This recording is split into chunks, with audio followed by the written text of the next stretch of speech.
What's going on, family? Welcome to another episode of the C's Monroe Show. I am your host, and today we're here to talk about Karate Kid Legends.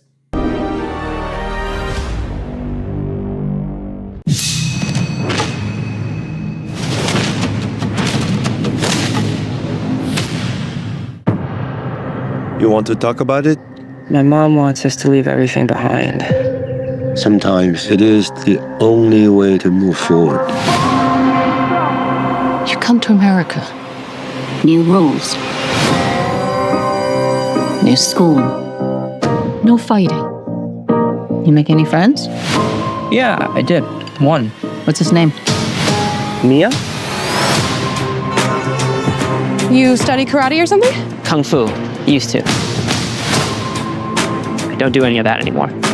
Yeah, you're clearly over it.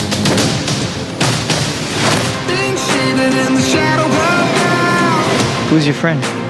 Connor, don't start. You really want to do this?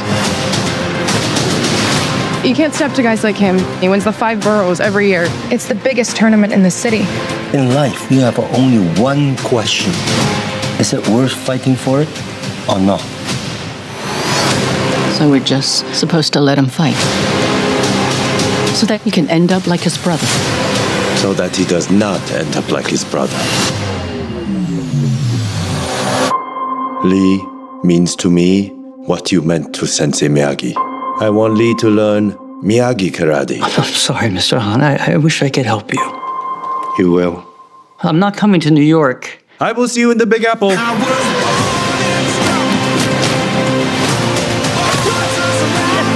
Sensei LaRusso. Let's make a Karate Kid. You have a foundation of Kung Fu. We're gonna build upon that with karate. Ancient way. Miyagi way. There's 2 of them. Focus! This represents the history between the 2 families. 2 branches, 1 tree. This is why I came to train you.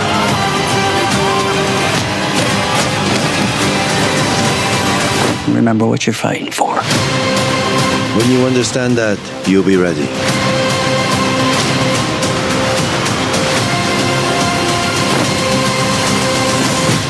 I was born in the struggle, born to survive. Going into this film, I was mixing up Karate Kid with the 3 Ninjas. Honestly, don't blame me. It was just my childhood. Like, I don't remember when I watched Karate Kid, the original, for the first time. I don't remember when I watched 3 Ninjas for the first time. It was all in there, right? And I didn't know that I needed to see another Karate Kid film. And honestly, both of them are a 3 at best. Like, nobody cares about these storylines. It's pretty bad. It reminds me of Shogun. It's like those 80s things that it was just like, all right, we're going to make sure that we put the white people in these predicaments, so we're just going to make sure that they can whoop everyone's ass. It was like the Chuck Norris effect, you know? And honestly, we kind of got a rewind back there, and I'm going to get into it a little bit because that was one of the things that bothered me with Quentin Tarantino's, what the hell was that movie name? Once Upon a Time in Hollywood.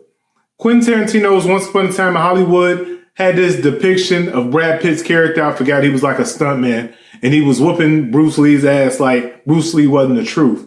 And from the stories we hear, or I've heard over time, like, come on now, Bruce Lee was the truth. A lot of people didn't like that, and pretty much it is what it is. And it goes back into that trope of like we just got to make America feel like we're number one. And we are, but what number one looks like in, I can't even say the 50s, because if we're a very huge collective, we're very diverse here in America. So to put those images out there, because imagery is important. Till this day, people still believe Jesus is white because of imagery. So those are the type of things that get people into those contexts of, okay, this guy is tougher than this guy, and this is his shit, pretty much. And that's what it was. That's pretty plain and simple. And I'm not saying that karate is an Asian art form, but it is. And I'm not saying that people can't learn it better than Asians. But for a week to happen, it was a very bad storyline. And I remember picking that up as a kid, and it made no sense then.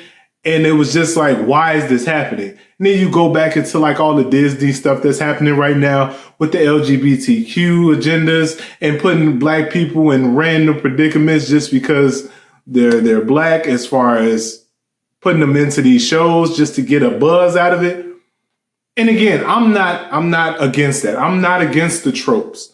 Please sell these tropes, but sell them to the point where it's not tacky. Like, if you want to have a black character in there, make sure the black character was written in there authentically. If you're going to have a gay character or LGBTQ character in there, make sure we write them in authentically and not just, oh, out of nowhere, we got to bring this up because we're trying to get these people to come see this film. It looks bad. It looks tacky and just terrible, plain as day, right?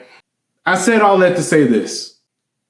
Karate Kid Legends was not that, and I appreciated that a lot. Only problem I had with it was a lot going on, and it was a lot of, we're in New York, and I just feel like New York is a very diverse place, and it didn't seem that way with this film.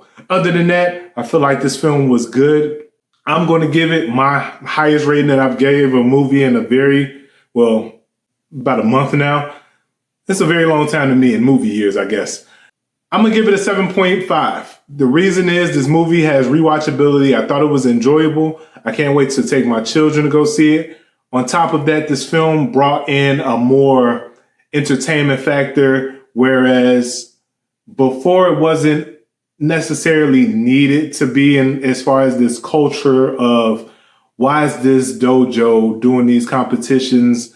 We've never seen or heard of this stuff before. This one was more so everybody knows about it, and the baddest of the bad is going to be there. You have karate that's being brought into this, and then you have mixed martial arts. So you're like comparing the fighting styles, and it's not really like a comparison with fighting styles. It's more so who can get the better of the other person in time. Like, it's who the defense comes to play in this film. And I thought that was really great because that's normally that's mainly the arguments nowadays. It's like, what's best to learn? Is it boxing? Is it karate? Is it MMA? So on and so forth. So I thought they brought that in there, and then that was good. But I felt like they could have brought in a lot more. They could have brought in a lot of other like fighting styles. But the movie was only like an hour and 35 minutes. Which I loved as well because it was short, straight to the point, and it didn't have a lot of filler. And with that, I just think that we need more films like this. We don't need any of the movies that take an hour and a half to explain something to you and then 30 minutes of action, not even just to get us to a point of 30 minutes of action. Like, it just needs to be cohesive, needs to be great storytelling. It needs to have some action in it. Of course, this is a Karate Kid movie. I'm thinking of karate. And I just remember watching fighting films. And when I came out the theater, or once I'm done watching it at home, I just wanted to pick up a table and throw it at somebody, kick it through their chest. Like, it was all type of stuff. And unfortunately, I didn't get that feeling from this film, but it was more enticing. Like, it reminded me more of a Rocky. If you guys have seen the Rocky films, not Creed, the original Rocky films with Sylvester Stallone, and that's the feeling we kind of need in the cinema right now. It was just like, it wasn't an underdog story.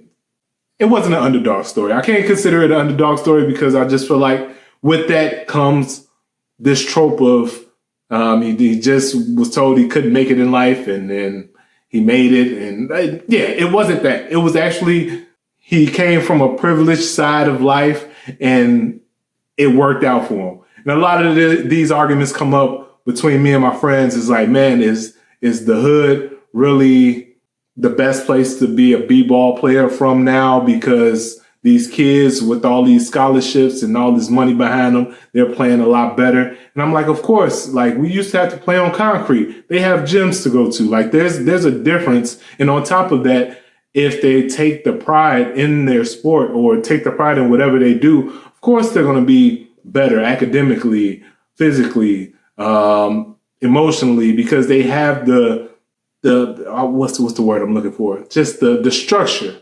that they need to achieve these things, and they appreciate that structure versus when you don't have that structure and you really appreciate structure and you're trying to pretty much climb to get to that. Now, again, that's pretty much the underdog story. He didn't come from that. I forgot the kid's name. Don't blame me. I just came from seeing this film, so yeah. All right. So again, Karate Kid Legends is probably not going to do well at box office. I'm going to be honest with you guys. The Jaden Smith Karate Kid film, terrible. Just diabolical. It shouldn't have been made. Cobra Kai, never watched the episode in my life, and it looks bad, and that's probably why I never watched the episode in my life. But that's neither here nor there. This film was good. You should definitely go check it out. I appreciate y'all for tuning in for another episode of the Cesar Monroe Show. I'll see you next week. Peace. We're going to be talking about Ballerina, by the way. All right? Another movie. We'll talk about it next week.